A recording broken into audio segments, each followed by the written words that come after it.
ஒருத்தர் சொந்தமா தொழில் பண்ணி பெரிய இடத்துல பேரும் புகழும் சம்பாதிக்கணும், பெரிய சக்சஸ் ஆகணும் அப்படின்னு நினைக்கிறாருன்னு வைங்க. அவருக்கு ஜாதகத்துல அந்த அமைப்பு இருக்கா அப்படின்னு பார்க்கல, லக்னத்துக்கு 10ஆம் இடத்துக்கு தான் போவோம். இப்ப 10ஆம் இடத்துல ராகு இருக்கு அல்லது கேது இருக்குன்னு வச்சுக்கிருவோம்.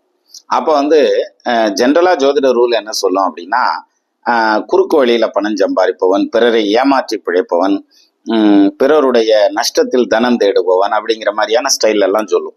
அதாவது மொத்தத்துல என்னன்னா 2ஆம் நம்பர் பிசினஸ் பண்ணி சம்பாதிப்பேன் அப்படின்ற மாதிரியான பாயிண்ட் அந்த 10ல நிக்கிற ராகு அல்லது கேது செய்யும் அப்படின்னு ஒரு கருத்து உண்டு. ஆனா எல்லாத்துக்கும் அப்படி கிடையாது.